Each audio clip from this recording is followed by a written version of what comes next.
اب شروع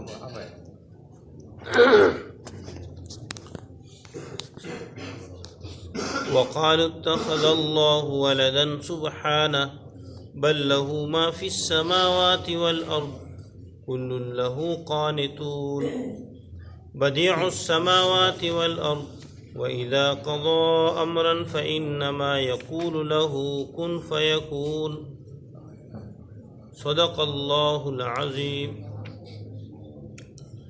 سورۃ البقرہ آیت نمبر 116 اور آیت نمبر 117۔ وقالوا اتخذ اللہ ولدا، اور کہا ان کافروں نے، یہود و نصارہ نے،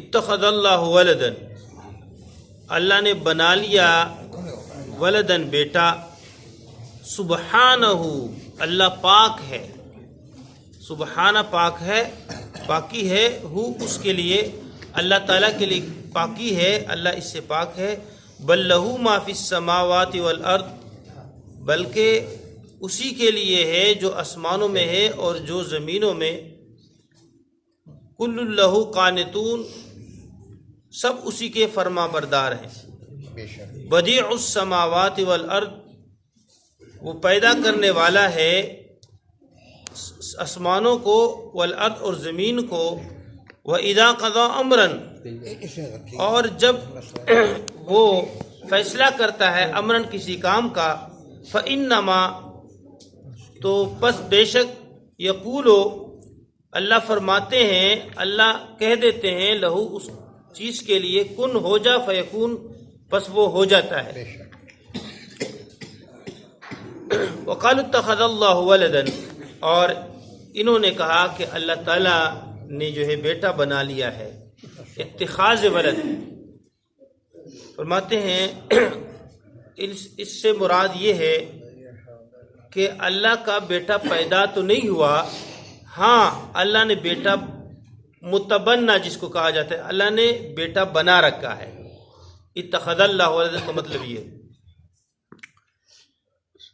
تو بعض آیات میں اللہ نے اس کا بھی نفی فرمائی کہ وہ کہتے ہیں کہ اللہ تعالیٰ کا بیٹا ہے، انا یکون لہ ولد ولم تکن لہ صاحبہ، اللہ تعالیٰ جو ہے بیوی سے پاک ہے، اللہ تعالیٰ کا بیٹا کیسے ہوگا؟ اللہ تعالیٰ بیٹے سے پاک ہے۔ تو اللہ جل شانہ ذات عالی، اس بات سے اللہ اتنے ناراض ہو جاتے ہیں کہ ساتھ ہی سبحانہ، اس پر اللہ نے وقف کر دیا، سبحانہ، اللہ تعالیٰ اس سے پاک ہے۔ حدیث پاک میں آتا ہے، اللہ فرماتے ہیں کہ سب سے زیادہ تکلیف پر صبر کرنے والا میں ہوں، میں اللہ ہوں، میں نے بندے کو پیدا کیا ہے، میں اس کو رزق بھی دیتا ہوں، اس کو جو ہے بچاتا ہوں مصیبتوں سے، اور وہ بندہ میرے لیے بیٹا ولد ثابت کرتا ہے۔ اللہ تعالیٰ بہت زیادہ اس سے ناراض ہوتے ہیں، اللہ تعالیٰ ہم سب کی حفاظت فرمائے۔ شرک سے اللہ بہت ناراض ہوتے ہیں، اور اس بات سے کہ آپ کہیں کہ اتخذ اللہ ولدا، علیہ باللہ، اللہ تعالیٰ کے ساتھ کسی کی مشابہت کرے، اللہ بہت زیادہ اس سے ناراض ہوتے ہیں۔ اور فرماتے ہیں کہ عیسائی کہتے کہ روح القدس جبریل امین، یہ عیسیٰ علیہ الصلوۃ والسلام کے ساتھ اتنا شروع بچپن کے زمانے تک رہا اور جوانی تک ان کے ساتھ رہا، تو اس نے اس کی مدد کی، اس پر فیضان کیا، اور اس کے اندر اتنی پاکی آ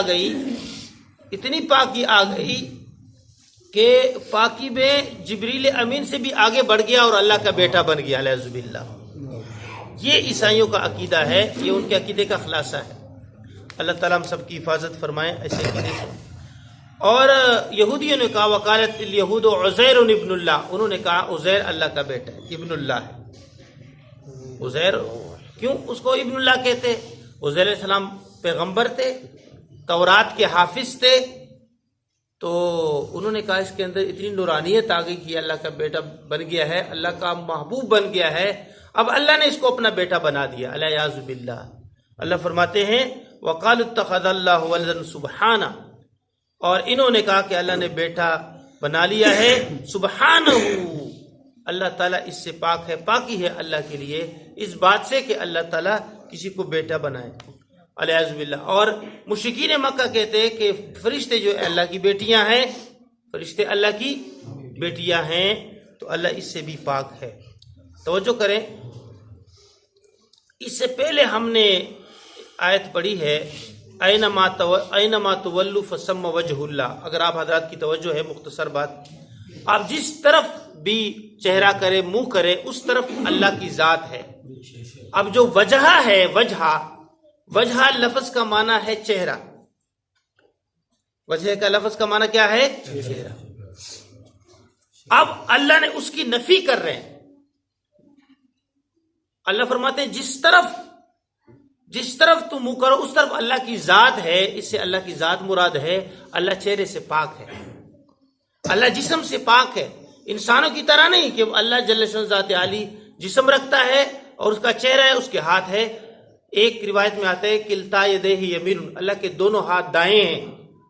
بات توجہ کرے، بعض لوگ کہتے ہیں اللہ کا چہرہ بھی ہے الیاذ باللہ، ہاتھ بھی ہے، لیکن وہ فرشتے کی طرح نورانی ہے، ہماری طرح نہیں ہے. یہ بھی بات غلط ہے. بات غور سے سمجھیں بات کو، کیونکہ حدیث پاک میں بھی آتا ہے کہ اللہ کے دونوں ہاتھ دائیں ہیں. اب میں آپ سے پوچھتا ہوں، آپ نورانی دونوں ہاتھ دائیں بنا لیں تو یہ جسم کا عیب ہے کہ نہیں؟ یہ ٹیڑھا جسم بنے گا کہ نہیں؟ اس لیے اس میں جسم کی جسمیت کی نفی ہے کہ اللہ ہر قسم کی جسمیت سے کیا ہے؟ پاک ہے. اب اس میں بھی اللہ تعالیٰ اس طرف فرما رہے ہیں کہ انہوں نے الیاذ باللہ اللہ تعالیٰ کو جو ہے یعنی بیٹا ثابت کر دیا اور اس طرف چلے گئے، گمراہ ہو گئے. اور پھر یہاں پر علماء کرام نے لکھا ہے کہ ہر طرف اللہ ہے. یہ جہات اطراف بھی اللہ کی مخلوق ہے.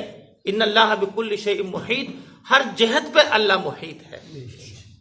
ہر جسمیت سے اللہ پاک ہے اور ہر جہت پر اللہ کا احاطہ ہے.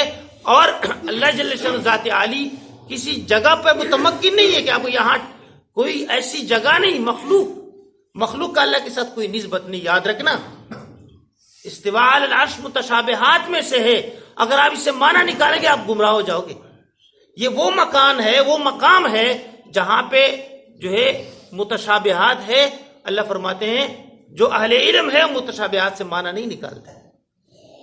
اما الذین فی قلوبہم زیغ، جن کے دلوں میں ٹیڑھا پن ہے، وہ جو ہے فیتبعون ما تشابہ من، وہ متشابہات کا معنی نکالتے ہیں اور اپنے عقل کے مطابق اس کو جو ہے خیال کرتے ہیں، پھر وہ گمراہ ہو جاتے ہیں.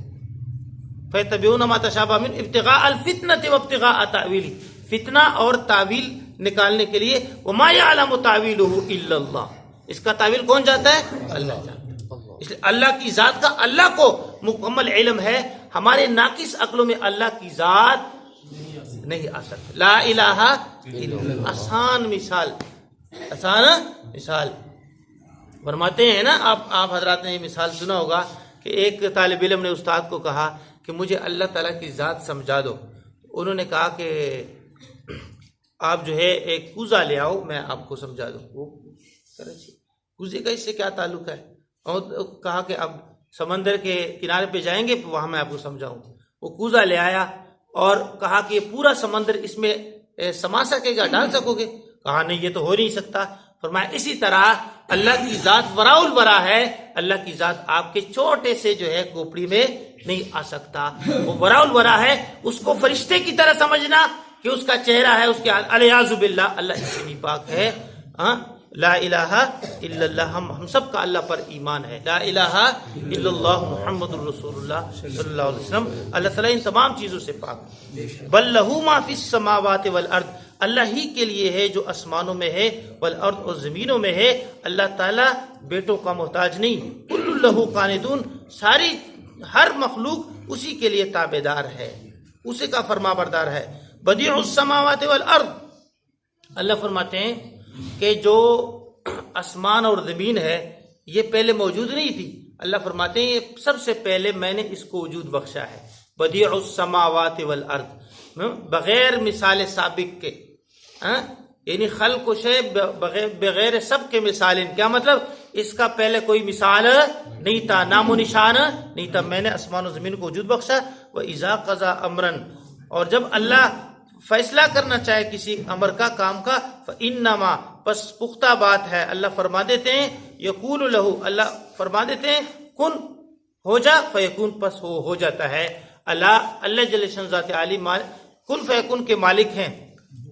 اللہ جس چیز کو چاہے کہ ہو جا پھر ہو جاتا ہے۔ توجہ کریں، اس میں بہت اہم بات ہے۔ یہ کن تو الفاظ ہے نا، ہم نون تک نہیں پہنچ سکتے جب ہم نے کاف نہیں پڑھا ہو۔ ہم جب کن میں جس وقت ہم کن لفظ پڑھتے ہیں اس وقت ہم نون تک نہیں پہنچ سکتے جب تک ہم کاف نہ پڑھیں۔ اللہ ایسے ہماری طرح کن نہیں پڑھتا، اس طرح ہماری طرح اللہ تعالیٰ کن پڑھنے کا محتاج نہیں ہے۔ اس سے مراد ارادہ باری تعالیٰ ہے۔ اللہ تعالیٰ جب بھی اللہ تعالیٰ توجہ فرمائے تو اس کا حکم نافذ ہو جاتا ہے، یہ مراد ہے۔ تفسیر کبیر امام رازی رحمہ اللہ فرماتے ہیں المراد من هذه الکلمہ سرعۃ نفاذ قدرت اللہ تعالی فی تکوین الاشیاء، اس سے مراد کہ تیزی اللہ تعالیٰ کے قدرت کا جو ہے نفاذ ہے چیزوں میں۔ اللہ جب بھی ارادہ کرے وہ چیز ہو جاتا ہے۔ اب توجہ کریں، اب یہ صفت کس کی ہے؟ ایک اللہ کی ذات ہے، پوری مخلوق میں کسی اور کی، اور جس میں یہ صفت ہو وہ مختار کل ہوگا۔ یاد رکھنا، توجہ کریں، مختار کل کا مطلب یہ کہ جو چیز جس وقت جس طرح کرنا چاہے، تبدیلی، پیدا، وجود اور خاتمہ، یہ سب جو ہے اللہ کے ارادے کا محتاج ہے۔ اللہ جیسے توجہ فرمائے وہ چیز اسی طرح ہو جاتا ہے۔ مالک کن فیکن ہے، کرنے والی ذات ہے، لا الہ الا اللہ، یہ مراد ہے۔ اور یہ کون ہے؟ اللہ وحدہ لا شریک کی ذات ہے، یاد رکھنا۔ اب دوسری طرف نہیں جانا، ساری وجود چیزوں کا وجود نام و نشان نہیں تھا، نہ صدیقین تھے، نہ شہداء تھے، نہ صالحین تھے، نہ انبیاء تھے، نہ اولو العزم من الرسل تھے، نہ امام الانبیاء حبیب کبریا حضور پاک سرور کونین جناب محمد الرسول اللہ صلی اللہ علیہ وسلم کا وجود تھا۔ اللہ وحدہ لا شریک ذات موجود، صحیح احادیث کان اللہ ولم یکن شیء، کان اللہ ولم یکن شیء، اللہ کی ذات موجود تھی اور کسی چیز کا نام و نشان نہیں تھا۔ اللہ اپنی قدرت کے ساتھ، اپنی عظمت کے ساتھ اور اپنے ارادے مالک کن فیکن، اپنی قوت و قدرت اور جمال و کمال کے ساتھ اللہ اپنے تجلیات اور عظمتوں کے ساتھ موجود تھے۔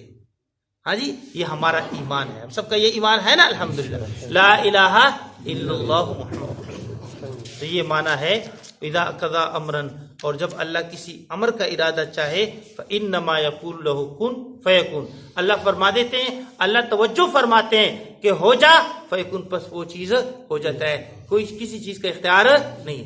اب اس سے پہلے اللہ نے فرمایا کل له قانتون، ساری چیزیں اللہ کی تابعدار ہے۔ اب کافر تو اللہ کی نافرمانی کر رہا ہے، اس طرف اشارہ ہے کہ جب اللہ چاہے تو کافر سانس لے گا، اللہ چاہے تو کافر دیکھے گا، کافر سنے گا۔ سانس لینا، سننا، دیکھنا، یہ ہر چیز اللہ کے امر کے تابع ہے۔ وہ بھی اس کی سانس، اس کا جو ہے اس کا دیکھنا، اس کا سننا، اس کا چلنا، وہ اللہ کے جو ہے حکم کے تابع ہے۔ وہ مسلمان ہے، کافر ہے، جو بھی ہے، تو امر تکوین میں ہر چیز اللہ کی تابع دار ہے۔ کل لہو قانتون۔ اور دوسری بات یہ کہ اگر کافر اللہ کی عبادت نہیں کرتا تو اس کا جو سایہ ہے وہ اللہ کے لیے سجدہ بھی کرتا ہے اور وہ اللہ کے لیے عبادت بھی کرتا ہے۔ ساری چیزیں اللہ کی تابع دار ہے۔ اللہ تعالی ہم سب کو اپنا تابع دار بنائے، اللہ ہم سب کے گناہوں کو معاف کرے۔ یاد رکھنا، یہ اس میں اشارہ ہے اس بات طرف۔ بعض لوگ اللہ سے مایوس ہو جاتے ہیں، میں گناہ نہیں چھوڑ سکتا، شیطان میرے پیچھے، بھائی شیطان ان قید الشیطان کان ضعیفا، اللہ فرماتے ہیں شیطان کا تدبیر کمزور ہے۔ ہاں، گناہ ہو جائے توبہ کرو، استغفار کرو اور اللہ سے توفیق مانگو، یا اللہ آپ مالک کن فیکن ہے، اپنی قدرت سے ہر گناہ سے میری حفاظت فرمائے۔ شیطان کی تدبیر کمزور ہے، یا اللہ مجھے اس سے محفوظ رکھنا۔ اللہ تعالیٰ ہم سب کی حفاظت فرمائے۔ دعا کریں، امین۔ الحمدللہ رب العالمین۔